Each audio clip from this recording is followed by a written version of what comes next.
You know, there seems like there's no end in sight for the strikers of the Screen Actors Guild for the commercials. Sally Kirkland, tell me, what is that all about? How long it's been now?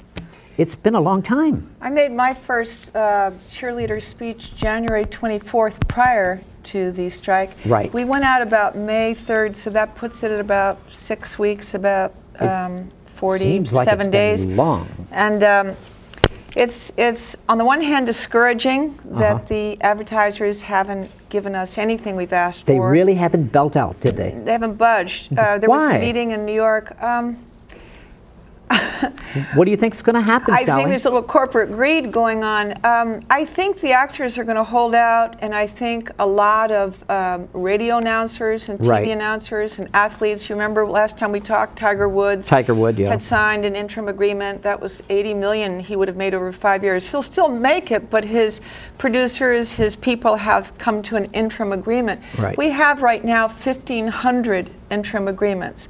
However, some of the big boys we still have to get. We still have to get Procter & Gamble and AT&T. And, you know, as you know, there's so many conglomerates going on right now that, like, Seagram's owns Universal, GE owns NBC. So when you're sitting across the table trying to arbitrate... There's too many. In regards to the commercials, a year from now, we're sitting across the same people arbitrating for network and theatricals. So yesterday in New York, Susan Sarandon, Lauren Bacall, Jerry Orbach, Renee Taylor, Joe Bologna. I saw that on CNN. They all spoke out because they know it affects their contracts next year. The day before, I'm going to read a couple names because we had 40 celebrities, and that was part of what I was doing, was rallying all of my very celebrated I saw friends. you on E. You were really pushing it. I saw you every. I mean, every. Richard Dreyfuss is very. And again, brought up the fact that this isn't just about a commercial strike. It's about theatrical network and how closely everybody's watching this in terms of July 1st, 2001.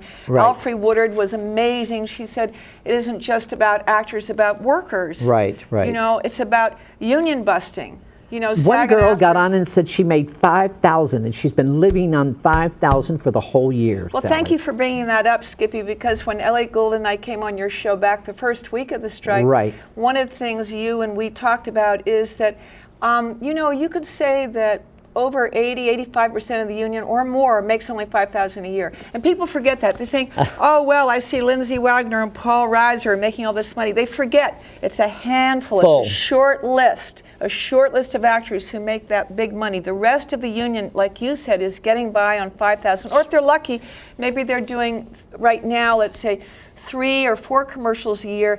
And before these people started busting our balls, you would have what's called a pay-per-play or residual rollout. Now, if you remember last time I told you that when I was struggling before Anna, before I got nominated for an Oscar, by the way, this is my SAG hat, Screen Actors Guild. Cute. I, let's say, did Bank Americard or Gold Medal Flower.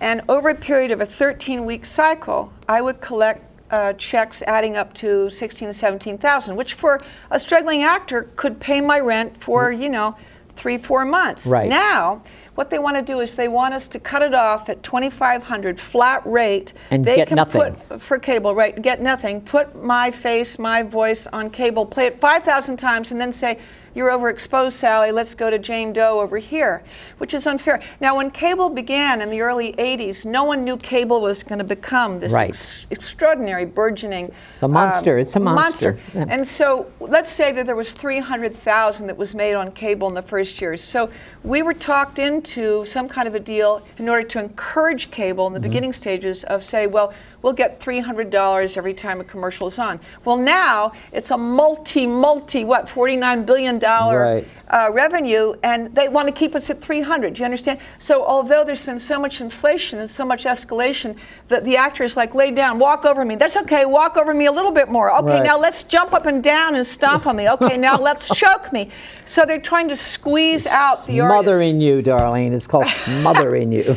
And this isn't just actors, Skippy. You know, next year the WGA, the Writers Guild of America, is going to affect the DGA, as well as Screen Actors Guild and Right. American Federation of Television Artists. So if we, the artists, don't stand up against this faceless, and I really can't blame one person, because I think that these execs, they're unsensitive. They're very unsensitive. and they change their roles every day. Every day you hear there's a right. new president of this, a new president of that. They're billionaires. They're only worrying about money. It's money, negative karma, money. isn't it? Terrifying. It would be good karma. Scary. If everyone could share in the pie. Scary. And right now yeah. we can't get a What's piece a of the monitoring? pie. What's monitoring? Monitoring is when there's auditing, and let's say that I do a commercial, or if this was to carry on next year, I do an independent film. Yeah. And I have the ability contractually to monitor the auditing to make sure that I am being paid the residuals. Oh, I see. Yeah. Or the pay-per-play structural yeah, right. payments that I'm owed. And right now, they've proven, Screen Actors Guild, that, for instance, 38 actors were owed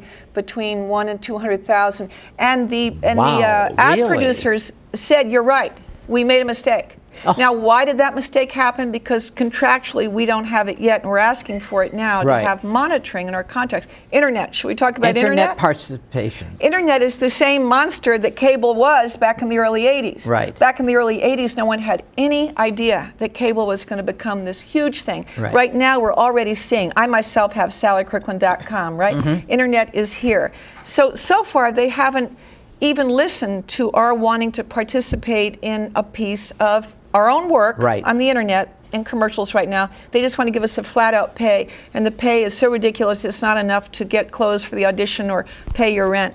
So what we have here is corporate greed, and as an ordained minister, as you know, in the movement of spiritual inner awareness, I would just like to ask everyone to hold the vision that we are able to educate the CEOs of all these advertising companies and producers who may not even understand that like 80, 90, 90, 95% of the union will have to go become realtors or something else. Right, right. You don't think they're going to hold out as long as they're... Oh, we are. We the actors? Yeah, yeah. I got my hat on. Good. We've been picketing. We were picketing at Mattel Toys yesterday. Today we're at the Coliseum. Don't want to name names. You're getting a lot of groups there, right? Kurt Warner, you know, did his commercial. Right. And, you know, I'm a fan of Kurt Warner, and I'm sure there's millions of people who are. I don't think he was educated. I don't think he was told in a way that his heart and his soul was affected. How many people would be affected if he crossed the line? You know, Tiger Woods didn't cross the line. But Warner did. Apparently, just today. Today? And it's like, I know for a fact that Richard Dreyfuss called him, Elliot Gould called him, our president William Daniels called him, Billy Baldwin called him, all the guys on our team. Right. Appealed. I honestly think a lot of people don't understand the ramifications, you know, that it's not just a few people, it's 135,000 actors. 135,000 actors are affected by everyone who crosses a line right now. And we're talking labor, and I feel like I'm Sally Field right now, but obviously I have a lot of passion because for 38 years the union has been so good to me. They have been good, and yes. I've collected my residuals and my pay-per-play, and I've been able to have health benefits. And if you're sick, they help you out, and if you need money, they help you out. They do a lot of things. You remember when I was sick with the silicone poisoning? Yes. Had it not been for Screen Actors Guild, I wouldn't have had the money to have that explantation. So it's like I asked to come here today to sort of, first of all, thank you, because you were one of the first media outlets we had the first week of the strike. And to tell you the good news is, since we first talked to you, we went from 300 interim agreements to 1,500. Really? It's getting bigger. And if bigger. we could get everyone to sign an interim agreement, then clearly, you know what an interim agreement means? It means that we're having some kind of Don't worry. spiritual chanting in the background. Behind us, I know Kenny Kingston is coming on, so he's sending his angels ahead of him. I think that if I can explain to your viewers that an interim agreement is that the producers of said commercial have agreed that when the two sides, the advertisers and the unions, agree on what they will agree on, that they will abide by that. So 1,500 ad companies have agreed to that, which is the good news.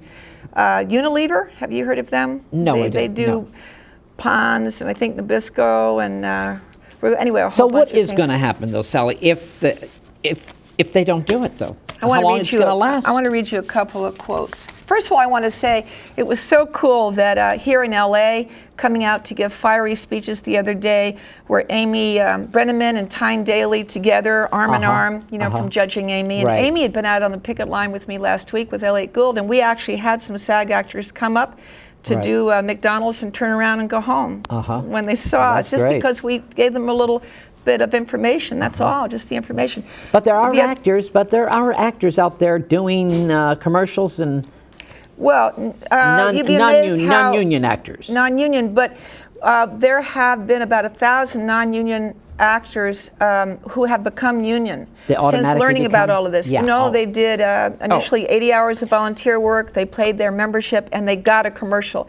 Some non-union actors would get, say, I know of one guy who was offered a $50,000 commercial, and he, once he understood what was going on, he took the commercial, brought it to SAG, and was instantly made a member rather than to be a non-union member. Judd called me. Judd, the actor, he called me. He just got back from Santa Fe, and he's going to join. Judd Nelson? That's it. Judd called me yesterday, too. Yes, that's it. Perry King called me today, Karen Black. And these are some of the people that were brilliant the other day making speeches. Elliott Gould, Tony Danza, Valerie Harper, Buddy Hackett, Billy Baldwin, Alfre Woodard, Harry Hamlin, Tyne, I told you about.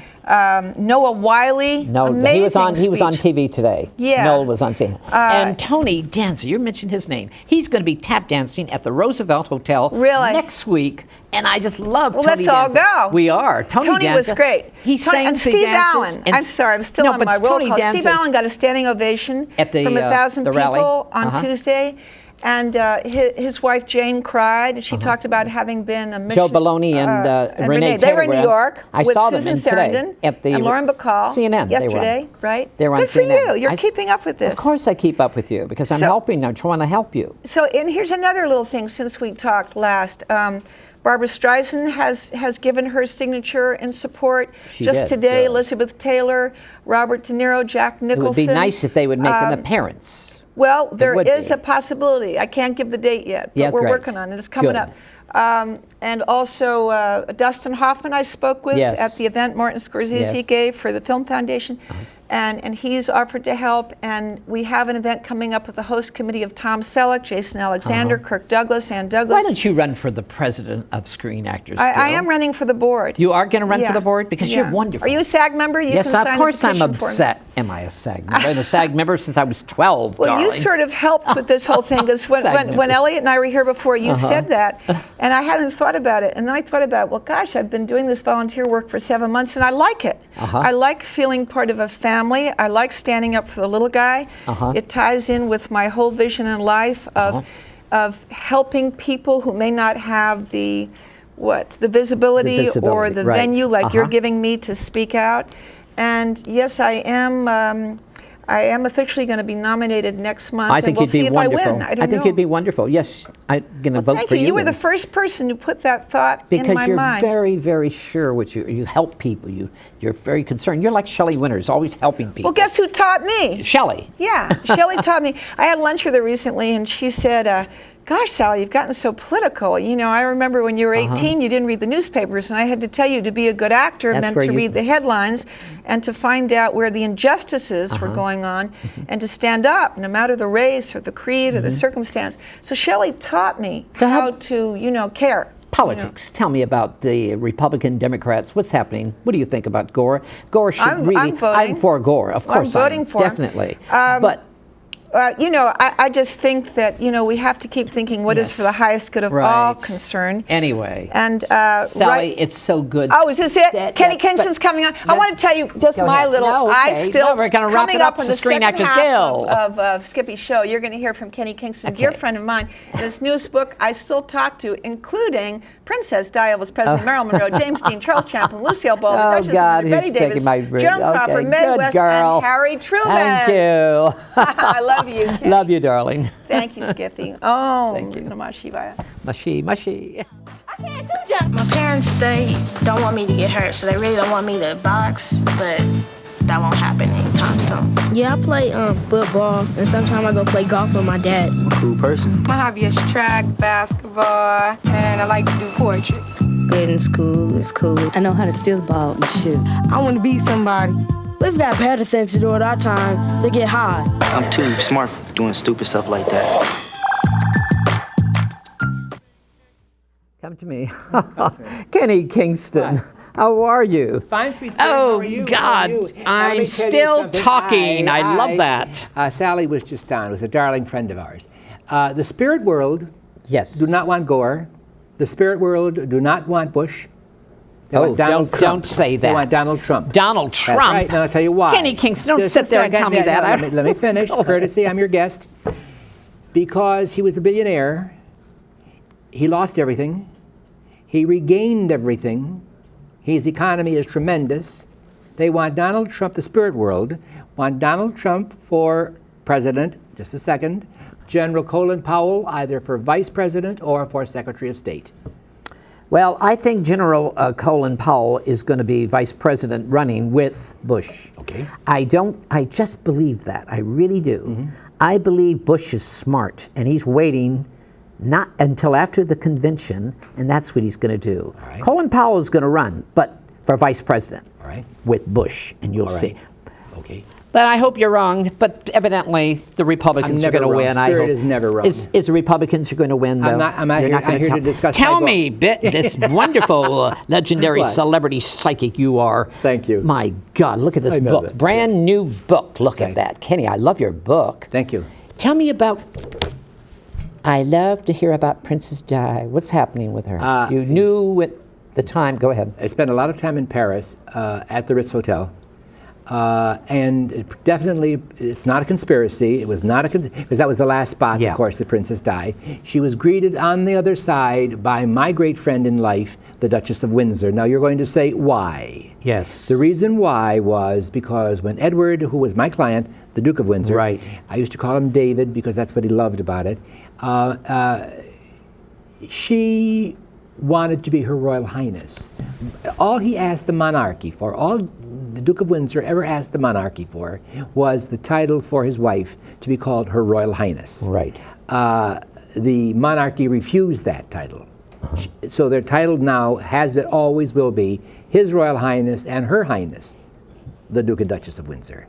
When Princess Diana was princess, she was Her Royal Highness. However, the Queen stripped her of the title. That's why she was greeted on the other side by the Duchess of Windsor. Also, it tells in the book there that James Dean was not driving the car. He wasn't driving the car? Not driving the car. Oh, come on, Penny. No, there's proof of that right in the book. You must read the book. Okay. James Dean was not driving the car. He wasn't? No. I've interviewed many people say he was. Well, they're all wrong. They are. And, okay, because I remember James Bacon said he saw him just before he died. I love James. And well, first of all, James never used the word die. You're lying right there. He might have said he passed away. He passed away. Thank you. Okay. Forgive me. I used the word. Okay. You used the word, yes. Tell me about Mae West. You were such good friends with her. Since I was 5 years old. She was my mother's best friend. She wrote, the book will tell you, she wrote all her screenplays while in trance. Really? She wrote all her plays that she appeared in on Broadway while in trance. She brought her hundreds of millions of dollars worth of property while in trance. Marilyn Monroe, was she murdered or was she overdosed or forgot the pills? Of course not. What is in the book is that they tell the story that I talked to her 3 days before she passed away. As you know, I was her only psychic. Right. 3 days before she passed away, she rang up and she wanted to go to the beach. I couldn't go. Peter Lawford? She was? Yes, there was a party Saturday night, that Saturday, which was August the 4th. Marilyn and I were going to Peter Lawford and Pat Lawford's house in Santa Monica. We couldn't go. She said, I'm going to get a good night's sleep because I'm holding a major press conference Monday. Do you remember? She was going to speak up. And the world thought she was going to say that she was having a love affair with Bobby Kennedy. It was not true. Not true. I've always thought that. The truth was she was going to remarry that Thursday Joe DiMaggio. Do you know, I have a Marilyn Monroe watch. Nobody knows it. I got it from New York when she was at the Actors Studio. She gave it to someone at the Park Savoy. I have it, and I'm going to keep it. You'll keep it forever. It is a Marilyn Monroe watch. And you come to my house when you want to tape it in my house. There's the table Marilyn gave me, bigger than this. Right. Lovely glass. The chairs Marilyn gave me, the candelabra. Elvis Presley. Yes. They always say he's around. Is he around, really? You mean, did he pass away? Well, you talked about James Bacon. On Marilyn Monroe's 15th anniversary of passing away, 15th anniversary, we held a seance, as we always do at my home here in Studio City, California, in the hills. Marilyn came and told us that the next major star within 2 weeks to pass away would be Elvis Presley. I picked up the telephone at midnight, 1 o'clock in the morning. I called James Bacon, told him the story. He never carried the story. And so finally, when I did my own show, you remember when I did my own show for so long, I asked him why he never brought it into his column. And he said, I brought everything into the column you've ever given me, but not that. And I understood why. He said, I couldn't very well say that a man was going to pass away before he knew it himself. And I didn't expect him to. Kenny Kingston. Yes. There are psychics out there, there are astrologers out there. They're all claiming they are the best in the world. You, as a child, started. When did this feeling, when I use the word Kenny Kingston, you, to me, are the original. Oh, you thank are you. truly a psychic. Thank you. The others, they just copy you. They always. Does that upset you? Does that upset you? No, because they come and go very quickly. They come and go. Kenny Kingston remains. They keep coming and going. Tell me about Kenny Kingston as a child. When's the first? What happened? Tell me. Kenny Kingston never remembers not being psychic. I'm like the little boy in that film, the wonderful film, The Sixth Sense. Right. I'm like that little boy who says, I talk to the dead. Only I never use the word dead. They never were. And he was afraid. I have never been afraid of talking to spirits. I have people who come to me for years, maybe 30, 40 years on a regular basis to Studio City. They come for to a you. private consultation. The great, the near great. But now who's my favorite? Who is it? The next person who's coming for a reading. Even though I'm called the psychic to the stars, and you and I know so many international people, Right. The next person coming for a private reading to Kenny Kingston is the most important. How do they contact? I know you see your ad in Varieties and the Inquirer, all the papers. You're on TV constantly. How do they really contact Kenny Kingston? Is there that 800 number? Oh, no. That's for I've got 425 psychics who work the Kenny Kingston Psychic Hotline around the country. You must get a lot of calls, Kenny. No, I don't. They do. Oh, yes. They do. Oh, yes. The show is the highest grossing infomercial in the world. Grossing. You want to reach Kenny Kingston for a private reading? It's 323-650-7007. If you forget it, I'm listed under my maiden name, Kenny Kingston, in the telephone directory, Right. but with a 323 area code because I'm in the hills of Studio City. Right. What makes life important for you right now? Talking to spirit. Talking to spirit. Yes, talking to That spirit. scares me, I Kenny. trust spirit I got a much chill more. just now by just using that word, because I'm scared to talk to spirits Why? and stuff. I don't know. It's just little things feeling. I'm more afraid of talking to people walking Sunset Boulevard. They'll stab you, but your spirits on the other side will remain loyal forever. How do you relax? How do I relax? Yes. Oh, I go to Europe quite frequently. I'm going to get a beach house. I just totally relax, and I'm human. I mean, I just understand. because this is my work. I mean, how many shows does Skippy Lowe do? A lot of people would be afraid to interview like you do. You're fearless. If you could change one thing in Kenny Kingston's life right now, I'm looking at you, Kenny. You're so charming. What would it be? If I could change one thing In Kenny Kingston's world, what would it be? In the flesh, I would want my mother back. In the flesh. Mother back. We all do. I In do the flesh. too. I love that. Why do we boys love our mothers? You know, our mother is our friend without question. She gave her life for us, and she'd give it again. And you know, Skippy, everyone watching us should know one thing, that we choose our parents. Yes. We choose our parents. We do, huh? Oh, yeah. They say if you talk to your mother when she's passed away, Yes. they say she listens to you. You hear her. She'll hear you. Is that true? Oh, you can have a code. Sometime we'll explain it. It's in the book there also, what it's like on the other side. I think that's very important. Do people wear clothes on the other side? What is it like on the other side? Is there smoking on the other side? No, there isn't. Is there sex on the other side, Skippy Lowe? No, there's no sex. Is there smoking on the other side? Yes. You know that Tallulah Bankhead smoked, she was a client of mine, and she smoked 110 cigarettes a day. Not the whole cigarette, you know. We'd take a puff, put it out. Now, Betty Davis went over, who was our darling She friend, must right? have been great to be with, huh? And she and Tallulah is trying to help Betty get over the craving of cigarettes. Kenny Kingston, you've had the most colorful people in the world. Colorful, tasteful. Are you true to yourself? In what way? I've never lied to myself. Do you know who Kenny Kingston is? Absolutely. You do? Absolutely. Well, you said that right away. I've never found a person in the whole world who was worth lying to. Not one iota. Not worth it. This book, tell me, how did you put this together? I mean, you have Valerie Porter. Tell me about Valerie Porter. She helped you with this. We've been together for 21 years. Yes, your wife. 21 years. And with the 21 years we've been together, Valerie has been my ghostwriter, if you excuse the expression. We've written a number of books together. She's written most of my television shows.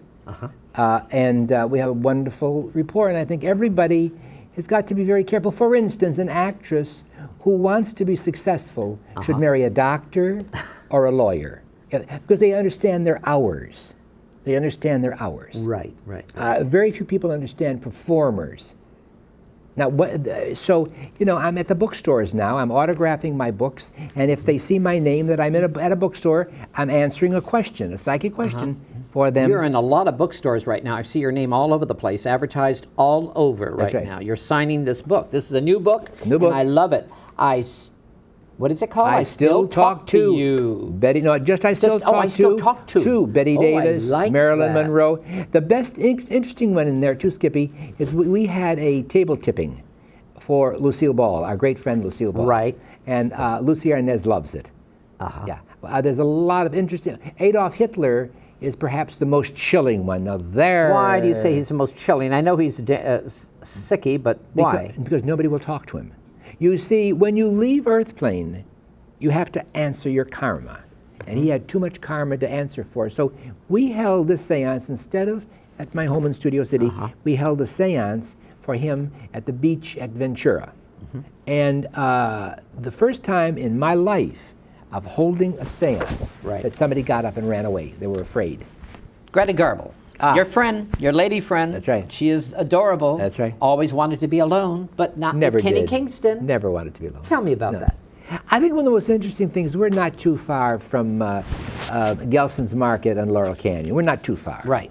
So one day she was staying at Gaylord Hauser's house, and the nutritionist. And so we decided to go shopping. So she was dressed in a Dior dress and nice little hat and her dark glasses. And as Gaylord was going in the store to do some shopping, she said, "Oh, I would like to go in that store and do some shopping, but everyone recognized me." I said, "Miss G," we always call her Miss G. Miss G. I said, "Take off your dark glasses, take off your hat, and let's go in and see if somebody recognizes you. We'll come right back to the car." They didn't. Not one person recognized her for over a half hour. And you know what happened? Gaylord brings the groceries back, puts them in the car. I get in the back seat with Miss G, while Gaylord is with Frey. They get in the front seat, they start to drive. She says, "Oh, Kenny. I said, "What?" She said, "No one recognized me. My career is over." She didn't mind that, did she? Loved it, right? She loved to call me and go out at midnight and cut flowers from the most famous mansions in Beverly Hills. I love it. Kenny Kingston, thank you.